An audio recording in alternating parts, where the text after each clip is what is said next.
Painted application ધોરણ 6 થી 12ના વિદ્યાર્થીઓ માટે અપડેટ થઈ ચૂકી છે. આ એપ્લિકેશનમાં શું છે? બધા જ વિષયના વિડીયોઝ છે. ગુજરાતની બેસ્ટ ફેકલ્ટી દ્વારા લાઈવ લેક્ચર્સ છે. આઈએમપી પ્રશ્ન છે, ટેસ્ટ સિરીઝ છે અને ગુજરાતના તમામ વિદ્યાર્થીઓ સાથે તમે તમારી કમ્પેરિઝન કરી શકો છો. ગેમિફિકેશન છે અને બીજું ઘણું બધું. તો તમે એપ્લિકેશન ડાઉનલોડ ન કરી હોય તો ડિસ્ક્રિપ્શનમાં લિંક આપી છે. હમણાં જ પ્લે સ્ટોર ઉપર જાઓ અને એપ્લિકેશન ડાઉનલોડ કરો. ઘરે બેઠીને સરસ મજાનું ગુજરાતની જોરદાર ફેકલ્ટી સાથે ભણો, સારા માર્ક્સે પાસ થાઓ. પણ ડિટર્જન્ટનો મતલબ આપણે જે કપડાં ધોવા માટે વાપરીએ પાવડર એવો થાય નહીં, એવો જ ન થાય એવું કેવું જોઈએ. એની સિવાય પણ થાય. હાલો, સૌથી પહેલા આપણે વાત કરીએ સાબુની. બરાબર?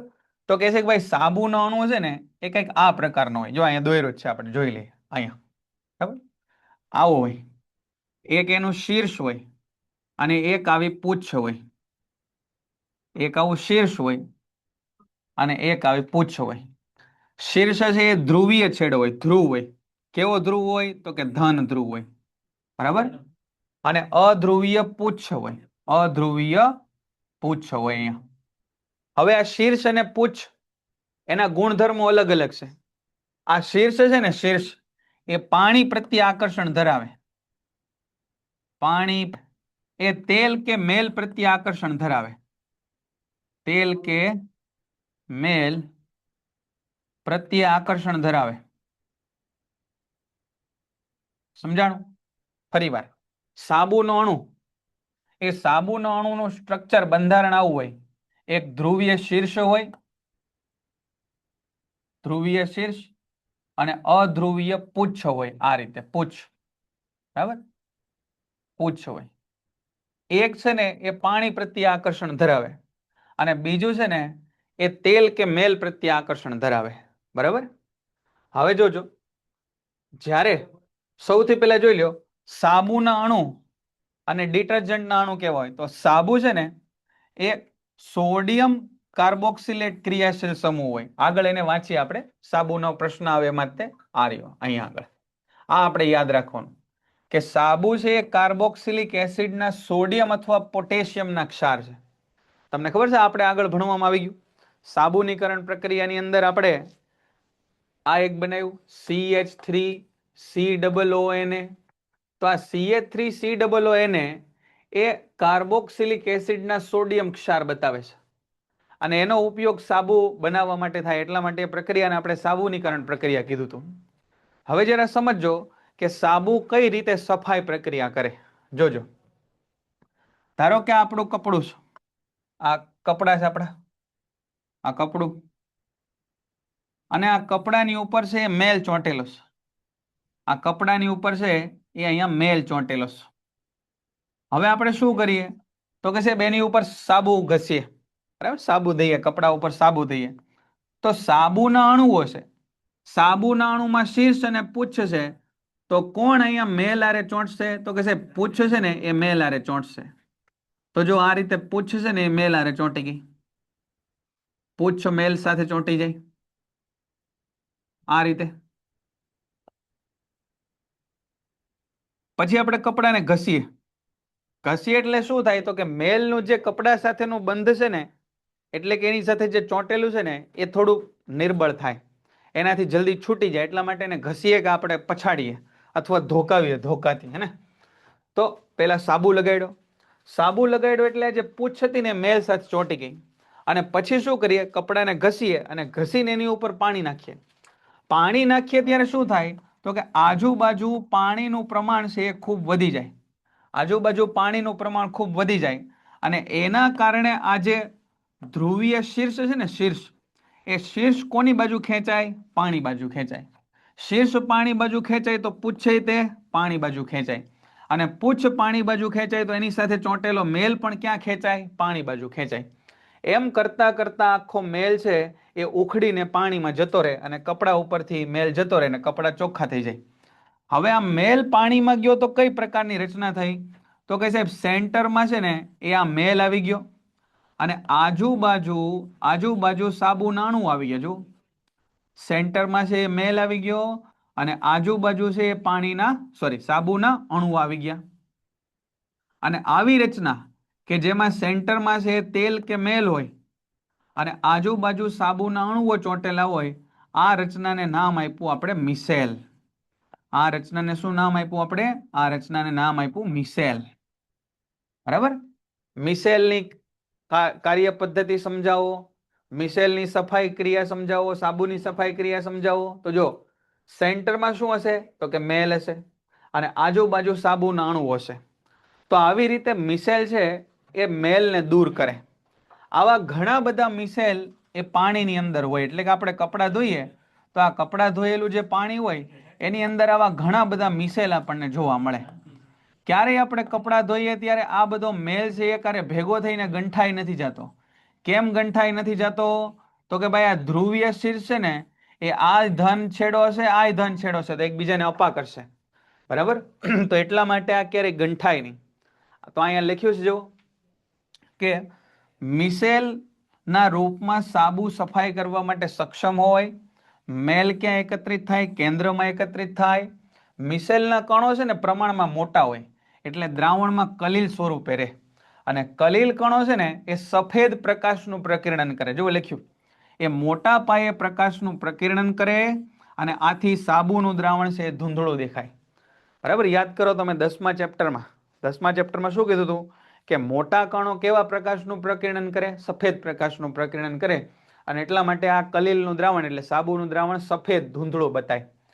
પછી મિસેલમાં બહારની બાજુ શું હોય? તો કે આ ધન આયનો આવેલા હોય એટલે કે ધન છેડો છે.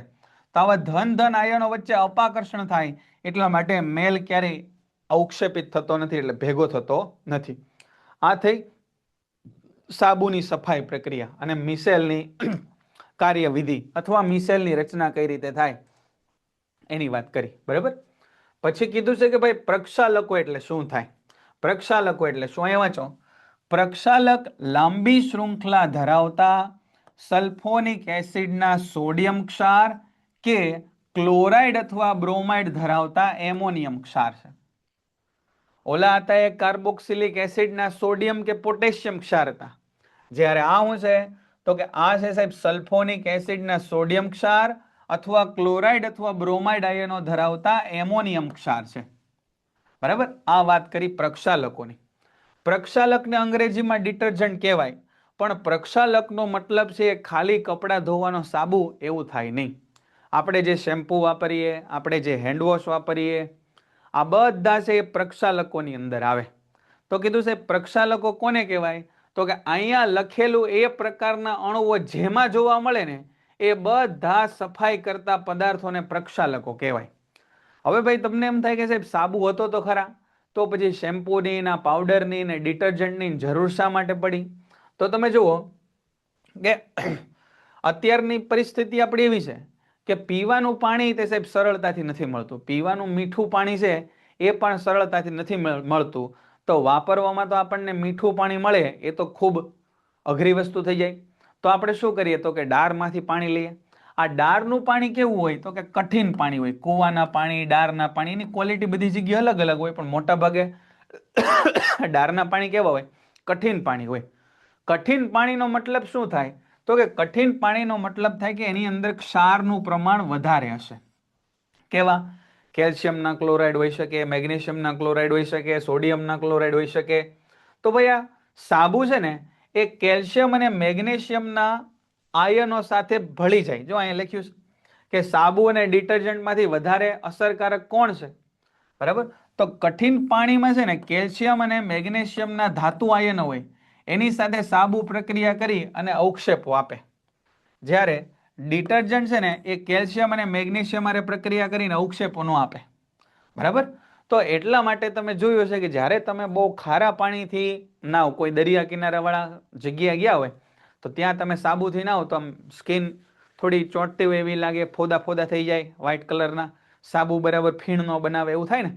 તો સાબુએ કોની સાથે પ્રક્રિયા કરવાની હતી? તો કે સાહેબ સાબુએ પ્રક્રિયા કરવાની હતી મેલ સાથે. મેલ સાથે પ્રક્રિયા કરવાની હતી પણ એને કરી કોણે લીધી? કોની સાથે પ્રક્રિયા કરી લીધી? તો કે પાણીમાં રહેલા આ કેલ્શિયમ અને મેગ્નેશિયમના ક્ષાર સાથે પ્રક્રિયા કરી લીધી, આયનો સાથે. અરે એવું એને કરવાનું હતું નહીં. અને જેના કારણે સાબુનો ઉપયોગ કેવો થાય? વધારે થાય. અને છતાંય પાછું આપણને સફાઈ ક્રિયા તો સરખી મળે નહીં. એટલા માટે ડિટર્જન્ટનો વ્યય થતો નથી અને સાબુ કરતાં ડિટર્જન્ટ છે એ ઓછો વપરાય અને વધારે સારી રીતે સફાઈ ક્રિયા થઈ શકે. બરાબર? અહીં સુધી ક્લિયર થઈ ગયું બધાને? ખ્યાલ આવ્યો? બરાબર? આ પ્રશ્ન ઘણો અગત્યનો છે. આ પ્રશ્ન છે એ ઘણો અગત્યનો છે. સાબુની સફાઈ પ્રક્રિયા સમજાવો. બરાબર? સાબુના અણુનું નામ ખાસ યાદ રાખવાનું. સાબુના અણુનું નામ ખાસ યાદ રાખવાનું. હવે જે આપણું પ્રકરણ છે એ પ્રકરણ આ રહ્યું, નાનું ને નાજુક, આનુવંશિકતા. આનુવંશિકતા. ચાલો હવે આ ચેપ્ટર છે આનુવંશિકતા. આનુવંશિકતા આ ચેપ્ટર ખૂબ નાનું, નાજુક અને 3 માર્કમાં આ ચેપ્ટર પૂછાય છે. કેટલા માર્કમાં પૂછાય છે ચેપ્ટર? 3 માર્કમાં આ ચેપ્ટર પૂછાય છે. આ આનુવંશિકતા પ્રકરણ એ 3 માર્કમાં પૂછાય છે બેટા.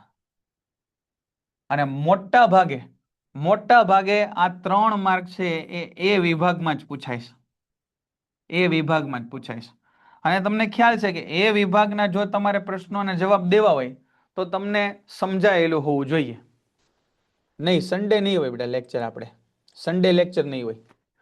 બરાબર? હવે આપણું આ ચેપ્ટર છેલ્લું છે રેપિડ રિવિઝનમાં. હવે આપણે કરશું એક એક પ્રશ્નપત્ર વારાફરતી સોલ્વ કરશું.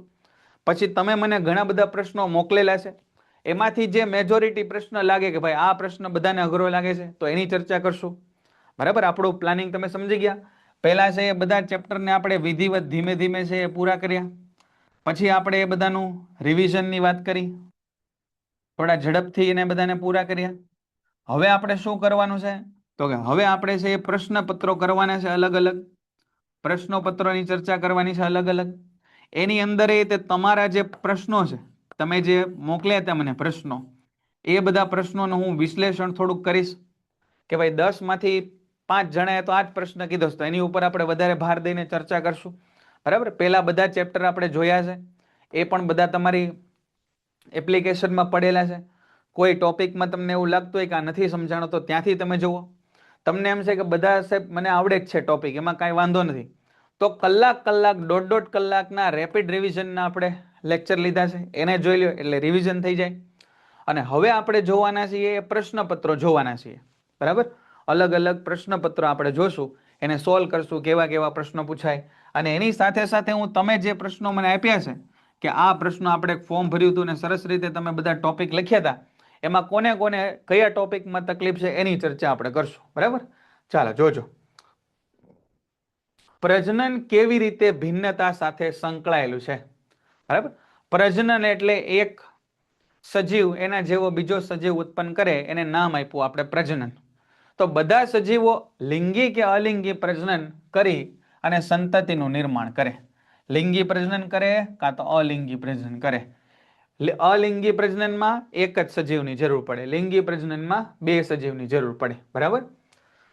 પ્રજનન ક્રિયા દ્વારા સંતતિઓ છે પિતૃને સમાન હોવા છતાં કેટલીક ભિન્નતાઓ એમાં દેખાય. સમાન એટલે શું? તો કે ભાઈ હું માણસ છું તો મારા સંતતિ, મારો દીકરો કે દીકરી એ માણસ જ હશે. એ કૂતરા, બિલાડા, ગાય, ભેંસ પેદા થાય નહીં, એને કહેવાય સમાનતા. એના 2 હાથ હશે, 2 પગ હશે, 2 કાન, 2 આંખ, 1 નાક, મોઢું, જીભ. એનું લોકેશન એ કાનનું અહીંયા નાક એવું નહીં ને અહીંયા નાક હશે, અહીંયા કાન હશે એવું હશે નહીં, એને કહેવાય સમાનતા. પણ છતાંય મારો દીકરો કે દીકરી એક્ઝેક્ટ 100% મારી જેવા દેખાતા હશે નહીં. બરાબર? એને કહેવાય ભિન્નતા. બરાબર? સજીવ સમાનતા કોને કહેવાય? તો કે એક સજીવની સંતતિ એ એના જેવી જ હોય એને કહેવાય સમાનતા. પણ એક સજીવની સંતતિ એ સંપૂર્ણ એના જેવી જ ન હોય એને કહેવાય ભિન્નતા. સમજાણું? બરાબર? તમે એ તમારા મમ્મી પપ્પા જેવા જ હોય, થોડાક લક્ષણો તમારા મમ્મીના, થોડાક પપ્પાના, થોડાક મામાના, થોડાક ફઈના હોય ને, થોડાક માસીના, આ બધા લક્ષણો થોડા થોડા તમારામાં દેખાય. અમુક આપણા બા દાદા જેવા. તો આપણે આપણા પૂર્વજો જેવા હોય પણ એના જેવા જ ન હોય, તમારામાં કંઈક અલગતા હશે, એને કહેવાય ભિન્નતા. બરાબર? માનવ સહિત મોટા ભાગના લિંગી પ્રજનન દ્વારા ઉત્પન્ન થતા પ્રાણીઓમાં વ્યક્તિગત સ્તરે અનેક ભિન્નતાઓ દૃશ્યમાન બને. આપણે બધા વ્યક્તિગત રીતે ભિન્નતાઓથી ઘેરાયેલા છીએ. હવે એક અહીંયા આપણને સમજાયું છે, જો કે આ છે ને, સમજો કે એક બેક્ટેરિયો છે અને આ બેક્ટેરિયો પોતે અલિંગી પ્રજનન કરે છે. અલિંગી પ્રજનન. તો અલિંગી પ્રજનનથી એની 2 બાળ સંતતિ આવી. એનું સંપૂર્ણ બંધારણ એના જેવું, જો આ માથું તો માથું, આ 2 એની પાંખ તો પાંખ, એવું કાંઈ હોય નહીં. હું તમને સમજાવું છું. આ પૂંછડી તો આ એની પૂંછડી, બરાબર, બે ને એવું જ તે. પણ સંપૂર્ણ બંધારણમાં આનું માથું જુઓ લાલ થઈ ગયું, આની પૂંછડી લીલી થઈ ગઈ.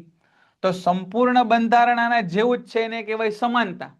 પણ કેટલીક બાબતોમાં આનું માથું ભૂરું હતું, આનું તો લાલ થઈ ગયું. આની પૂંછડી ભૂરી હતી, આની પૂંછડી તો લીલી થઈ ગઈ, એને કહેવાય ભિન્નતા. પછી આની 2 સંતતિ આવી, તો મૂળભૂત બંધારણ તો એના જેવું જ રહ્યું. આનું લાલ માથું હતું તો આનું લાલ, આનું માથું લાલ. પણ આનો હાથ છે લીલો થઈ ગયો, આનો એક પાંખ છે આવી ચટ્ટાપટ્ટા વાળી થઈ ગઈ. આની સંતતિમાં આવી લીલી પૂંછડી તો રહી, તો આના આનુવંશિક લક્ષણો આવ્યા, સાથે સાથે કેટલાક નવા લક્ષણો આવ્યો. જો આનું શરીર કેવું થઈ ગયું, તો કે એનું શરીર સાહેબ આવું વાદળી રંગનું થઈ ગયું. સમજાણું? બરાબર. તો આને કહેવાય ભિન્નતા. ભિન્નતાઓ આ બધી સમાનતા, આનું બંધારણ આના જેવું, આનું આના જેવું, આ બધાનું એના જેવું જ તે. બરાબર. આ છે એનો છોકરો, આ આનો છોકરો, તો આનું બંધારણ એના દાદા જેવું જ છે. પણ એના દાદાને ના બેને જો તો ફેરફાર લાગે. જો માથાનો રંગ જોવો, આ પાંખનો રંગ જોવો. સમજાણું? બરાબર. તો અહીંયા જો આ વસ્તુ આપણને કીધી છે કે શરીર રચના સમાન હોવા છતાંય તે કેટલીક ભિન્નતાઓ એની અંદર આવેલી છે. આમ શરીર રચના સમાન છે, પણ કેટલીક ભિન્નતાઓ એની અંદર આવેલી છે. આ બધી ભિન્નતાઓને એ બધું કોણ લઈ જાય? જો ભિન્નતાઓ ડીએનએ પ્રતિકૃતિ સર્જન સમયે ન્યૂનતમ ખામીના કારણે ઉત્પન્ન થઈ હોય. બરાબર. આપણા શરીરમાં લક્ષણો એક જગ્યાએથી બીજી જગ્યાએ લઈ જવાનું કામ, એટલે પિતૃમાંથી સંતતિમાં લઈ જવાનું કામ કોણ કરે? ડીએનએ કરે. અને આ ડીએનએ ની કોપી જ્યારે બને ત્યારે એની અંદર કંઈક ખામીઓ આવે. યાદ રાખજો, ડીએનએ ની અંદર ખામી આવે, અને આ ડીએનએ ની અંદર જે ખામી આવે એ આપણને ભિન્નતા તરફ દોરી જાય. એ આપણને ભિન્નતા તરફ દોરી જાય. બરાબર. હવે આનુવંશિકતાની વાત કરીએ આપણે. પ્રજનન ક્રિયાનું સૌથી મહત્વપૂર્ણ પરિણામ નવી સંતતિના સજીવોમાં સમાન આકાર કે બંધારણ છે. જો પ્રજનન ક્રિયાનું સૌથી અગત્યનું પરિણામ શું છે કે ભાઈ આ બિલાડીના બચ્ચા છે તો એ બિલાડી જેવા જ લાગે. એવું ન થાય કે બિલાડીના બચ્ચા કૂતરા જેવા લાગવા માંડ્યા. આ પ્રજનન ક્રિયાનું સૌથી અગત્યનું પરિણામ છે. બરાબર. પછી જોઈએ આગળ. બાળક તેના પિતૃના બધા આધારભૂત લક્ષણો ધરાવે. જો આધારભૂત લક્ષણ એટલે માણસના આધારભૂત લક્ષણ ક્યાં? તો કે સાહેબ 2 હાથ હોય, 2 પગ હોય, નાક હોય, કાન હોય, આંખ હોય, એ આ જગ્યાએ હોય, એના આધારભૂત લક્ષણો કહેવાય. અને એના કારણે આ લક્ષણોમાં સમાનતા જોવા મળે. અને છતાંય તે ડીએનએ પ્રતિકૃતિમાં ન્યૂનતમ ફેરફારના કારણે બાળક પૂર્ણ સ્વરૂપે પિતૃ જેવું દેખાતું નથી. બરાબર. સૂર્યવંશમ પિક્ચરમાં કેવું બતાવ્યું? અમિતાભ બચ્ચન એનો છોકરો કેવો? એક્ઝેક્ટ એના જેવો. બરાબર. તો એવું આપણે શક્ય છે નહીં.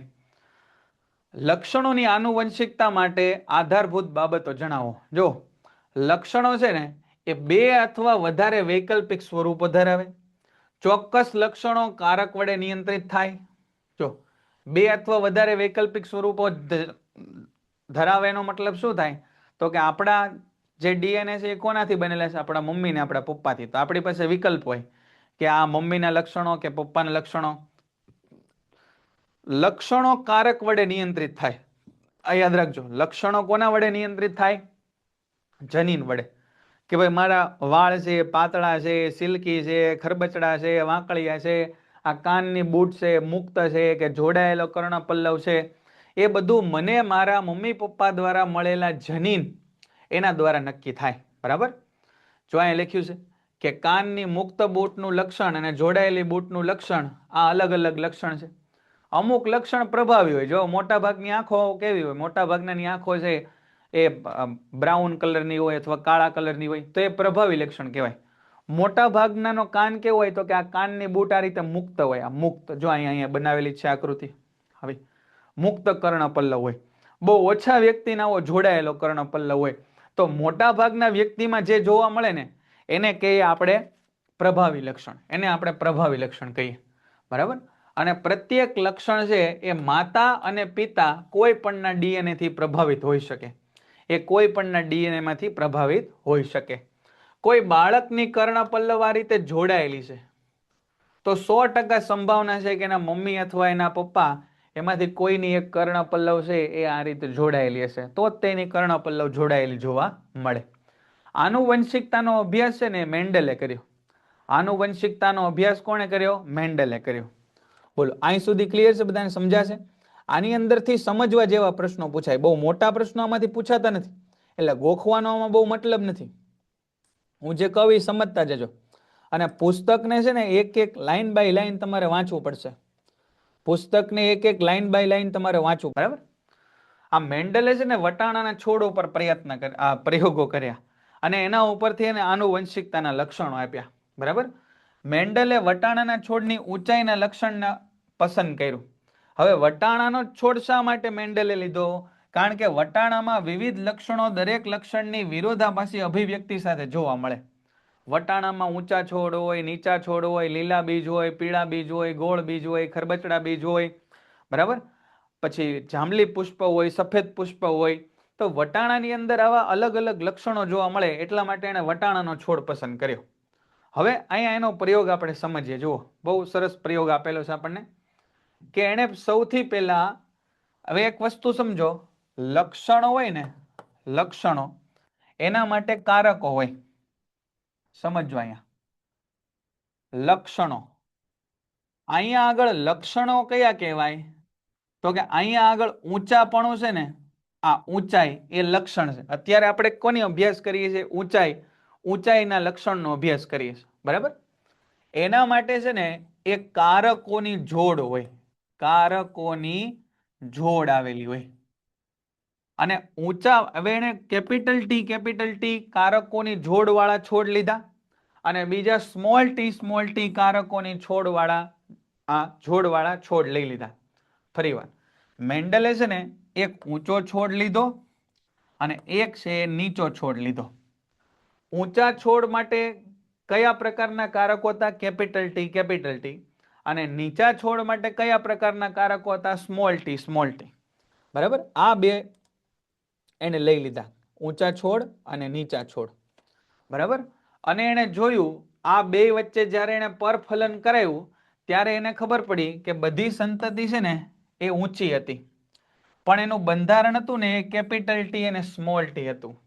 કઈ રીતે ખબર પડે સાહેબ આ કેપિટલ ટી અને સ્મોલ ટી? તો એના માટે એક રચના આવે, એને કહેવાય પુનિટ સ્ક્વેર. જોજો, પુનિટ સ્ક્વેરમાં બાપુજીના કારક અહીંયા લખવાના, કેપિટલ ટી, અને માતાજીના કારક અહીંયા લખવાના, સ્મોલ ટી. આમ બદલાવી શકો તમે. પછી તમારે ખાના ભરવાના. એક્સેલ શીટમાં કેમ ભરો? અહીંયા કેપિટલ ટી, અહીંયા સ્મોલ ટી, અહીંયા કેપિટલ ટી, અહીંયા સ્મોલ ટી, આ નીચે કેપિટલ ટી, અહીંયા સ્મોલ ટી, અહીંયા કેપિટલ ટી, અહીંયા સ્મોલ ટી. તો આ બેના સંકરણથી, આ બેના પરફલનથી આ ચાર શક્યતાઓ છે, અને ચારે ચાર શક્યતાઓ સરખી જ છે. જો કેપિટલ ટી, સ્મોલ ટી. તો આનો મતલબ શું થયો? કે સાહેબ આના માતા પિતા ઊંચા અને નીચા બંને લક્ષણો ધરાવતા હતા, છતાંય છોડ કેવા થયા? તો કે છોડ છે ઊંચા થયા. અને છોડ ઊંચા થયા એનો મતલબ એવો થયો કે આ ઊંચાપણાનું લક્ષણ પ્રચ્છન્ન એટલે અપ્રભાવી લક્ષણ છે. હવે એને શું કર્યું? જો આને કહેવાય F1 પેઢી, એટલે પ્રથમ પેઢી. હવે એને પ્રથમ પેઢીના બે છોડ લીધા, એટલે અહીંથી બે છોડ લઈ લીધા અહીંયા. અને આ બે વચ્ચે સ્વફલન કરાવો તોય વાંધો નહીં, પરફલન કરાવો તોય વાંધો નહીં. આ બે વચ્ચે સ્વફલન અને પરફલન કરાવ્યું ને તો એને 3 છોડ ઊંચા મળ્યા અને 1 છોડ નીચો મળ્યો. એને કઈ 4 છોડ નતા વાવ્યા, એને તો બહુ બધા વાવ્યા હતા, બરાબર? પણ 3 છોડ ઊંચો મળ્યા, 1 છોડ નીચો મળ્યો. એનો મતલબ કે 75% છોડ ઊંચા મળ્યા, 25% છોડ નીચા મળ્યા. એનો મતલબ થાય 3/4 છોડ ઊંચા મળ્યા અને 1/4 છોડ નીચા મળ્યા. આવું પૂછાય. પેન્ટેડ એપ્લિકેશન ધોરણ 6 થી 12ના વિદ્યાર્થીઓ માટે અપડેટ થઈ ચૂકી છે. આ એપ્લિકેશનમાં શું છે? બધા જ વિષયના વિડીયોઝ છે. ગુજરાતની બેસ્ટ ફેકલ્ટી દ્વારા લાઈવ લેક્ચર્સ છે, આઈએમપી પ્રશ્ન છે, ટેસ્ટ સિરીઝ છે, અને ગુજરાતના તમામ વિદ્યાર્થીઓ સાથે તમે તમારી કમ્પેરિઝન કરી શકો છો. ગેમિફિકેશન છે અને બીજું ઘણું બધું. તો તમે એપ્લિકેશન ડાઉનલોડ ન કરી હોય તો ડિસ્ક્રિપ્શનમાં લિંક આપી છે, હમણાં જ પ્લે સ્ટોર ઉપર જાઓ અને એપ્લિકેશન ડાઉનલોડ કરો. ઘરે બેઠીને સરસ મજાનું ગુજરાતની જોરદાર ફેકલ્ટી સાથે ભણો, સારા માર્ક્સે પાસ થાઓ. મેન્ડલે ઊંચા નીચા છોડના પ્રયોગમાં F2 પેઢીમાં બધા છોડ ઊંચા હતા, જવાબ આવે ખોટો, કેમ કે F2 પેઢીમાં બધા છોડ ઊંચા હતા ને એક નીચો હતો. એવું પૂછાય. મેન્ડલના નીચા છોડના પ્રયોગમાં F2 પેઢીમાં 3 છોડ ઊંચા હતા, તો જવાબ આવે સાચું. મેન્ડલના પ્રયોગમાં F2 પેઢીમાં 25% છોડ નીચા હતા, જવાબ આવે સાચું. આવા પ્રશ્નો પૂછાય. બરાબર. હવે આ કેમ ખબર પડે સાહેબ? હમણાં મેં તમને કીધું કે આવો પુનિટ સ્ક્વેર બનાવો, તમે આ રીતે પુનિટ સ્ક્વેર બનાવો. આ પુનિટ સ્ક્વેર બનાવ્યું. અહીંયા આગળ બાપુજીના કારકો લખો, કેપિટલ ટી સ્મોલ ટી. અહીંયા આગળ માતાજીના કારકો લખો, કેપિટલ ટી સ્મોલ ટી. આ કેપિટલ ટી અહીંયા, આ કેપિટલ ટી અહીંયા, આ કેપિટલ ટી અહીંયા, આ સ્મોલ ટી અહીંયા, આ કેપિટલ ટી અહીંયા, આ સ્મોલ ટી અહીંયા, આ સ્મોલ ટી અહીંયા, આ સ્મોલ ટી અહીંયા. તો જુઓ capital T, capital T, capital small, capital small અને સ્મોલ સ્મોલ. તો અહીંયા આપણે એ જોવું પડે કે અહીંયા એક કેપિટલ ને એક સ્મોલ છે, છતાંય છોડ તો કેવા છે? ઊંચા. અને છોડને નીચો થવા માટે બંને કારકો કેવા હોવા જોઈએ? તો કે સાહેબ બંને કારકો સ્મોલ ટી હોવા જોઈએ. છોડને ઊંચો થવા માટે કેટલા કેપિટલ ટી ની જરૂર પડે? માત્ર એક કેપિટલ ટી ની જરૂર પડે. જો અહીંયા 2 હશે તો ઊંચો જ થશે, 1 હશે તોય ઊંચો થશે, 1 હશે તોય ઊંચો થાય, પણ 2 સ્મોલ ટી હશે તો જ એ છોડ નીચો થશે. તો આવું ખાલી જગ્યા ખરા ખોટા MCQ માં પૂછાય કે નીચો છોડ થવા માટે સ્મોલ ટી ના કેટલા કારકો જોઈએ? 2 કારકો જોઈએ. ઊંચો છોડ થવા માટે કેપિટલ ટી ના ન્યૂનતમ કેટલા કારકો જોઈએ? તો કે ખાલી એક જ જોઈએ. જો એક કેપિટલ ટી કાફી છે છોડને ઊંચો કરવા માટે. પછી 2 લક્ષણો કઈ રીતે એક સાથે અભિવ્યક્ત થાય એની વાત છે. 2 લક્ષણો એક સાથે કઈ રીતે અભિવ્યક્ત થાય? 2 લક્ષણો કયા લીધા? તો કે આને કહેવાય રંગ અને આને કહેવાય આકાર. રંગ કયો? તો કે પીળો અને લીલો. આકાર કેવો? તો કે ગોળ અને ખરબચડો. આ આકાર. હવે આપણે લીધા હતા, જોજો, આપણે લીધા હતા પીળા અને ગોળ બીજ, અને બીજા લીધા હતા આપણે લીલા અને ખરબચડા બીજ. તો આ આપણી પાસે એક પેટર્ન થઈ, પીળા અને ગોળ અને લીલા અને ખરબચડા. આ બે વચ્ચે જ્યારે સંકરણ કરાવવામાં આવ્યું, આ બેની વચ્ચે જ્યારે સંકરણ કરાવવામાં આવ્યું ત્યારે મળતી F1 પેઢી, ત્યારે મળતી F1 પેઢી અહીંયા જોઈ લઈએ આપણે. જો ત્યારે મળતી F1 પેઢી, જો આ ગોળ અને પીળા અને ખરબચડા અને લીલા, આ બે વચ્ચે સંકરણ કરવામાં આવ્યું ત્યારે મળતી F1 પેઢીમાં બધા પીળા અને ગોળ હતા. એનો મતલબ રંગમાં પીળો રંગ એ પ્રભાવી છે અને આકારમાં ગોળ આકાર એ પ્રભાવી છે. પછી જ્યારે આ પીળા અને ગોળ વચ્ચે સ્વફલન કરાવવામાં આવ્યું તો આવી અલગ અલગ 16 આપણને પેટર્ન મળી. એ 16 માં બધી પેટર્ન રિપીટ થાય, પણ મૂળ 4 પેટર્ન કઈ? તો કે આ પેટર્ન છે, પીળા અને ગોળ, પીળા અને ખરબચડા, લીલા અને ગોળ અને લીલા અને ખરબચડા. તમે જુઓ કેટલો સરસ પ્રયોગ છે આ, કે સાહેબ આપણે 2 ટાઈપના લીધા હતા, પીળા અને ગોળ અને લીલા અને ખરબચડા. આ 2 છોડ આપણે લીધા હતા, 2 પેટર્ન વાળા. તો બીજી 2 પેટર્ન આપણને નવી મળી. તમે જોયું છે ગુલાબ, લાલ, પીળા, લીલા, ગુલાબી, સફેદ, સૂર્યમુખી, ગુલાબી, પીળા, સફેદ, એવા કલરના, બરાબર ને? તો એ આ બધી રીતે મળે. જુઓ તમે કે અહીંયા આગળ પીળું અને ગોળ વાળું છોડ હતું, તે લીલું અને ખરબચડું છોડ હતું, પણ આ રીતે આવી પહેલી બીજી પેઢીમાં સ્વફલન પરફલન કરાવવાથી પીળા ખરબચડા, લીલા ગોળ, આવા લક્ષણો આપણને જોવા મળ્યા. આને કહેવાય લક્ષણો 2 અલગ અલગ લક્ષણોનું એક સાથે આનુવંશિક થવું. બરાબર. પછી જુઓ અગત્યનો પ્રશ્ન આપણે એક જોઈ લઈએ. અગત્યનો, લિંગ નિશ્ચયન પદ્ધતિ એટલે શું થાય? લિંગ નિશ્ચયન. લિંગ નિશ્ચયન. લિંગ નિશ્ચયન એટલે આવનારું બાળક છોકરો છે કે છોકરી એ નક્કી કરવું એને લિંગ નિશ્ચયન કહેવાય. સાંભળજો, દરેક પ્રાણીઓમાં લિંગ નિશ્ચયન આનુવંશિક નથી. કેટલાક પ્રાણીઓમાં લિંગ નિશ્ચયન તાપમાન, કેટલાક પ્રાણીઓમાં લિંગ નિશ્ચયન પર્યાવરણ ઉપર આધાર રાખે. જેમ કે મગર છે ને, મગર એની અંદર જો બહુ વધારે તાપમાન થાય તો બધી માદા થઈ જાય, ઓછું તાપમાન થાય તો એ બધા છે એ નર થઈ જાય. બરાબર? એ રીતે કાચબો છે, આ કાચબાના ઈંડા પણ જો બહુ વધારે કે બહુ ઓછા તાપમાનમાં રહે તો એ માદા થઈ જાય, અથવા મોડરેટ તાપમાનમાં રહે તો એ નર થાય. કદાચ આ મેં તમને તાપમાન કીધું એમાં થોડું ઉપર નીચે હોઈ શકે, પણ કહેવાનો મતલબ એમ છે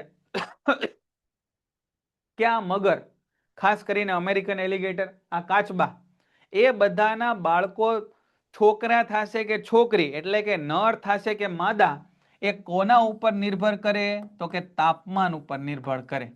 તાપમાનનો મતલબ અહીંયા શું થાય? તો કે પર્યાવરણ ઉપર નિર્ભર કરે.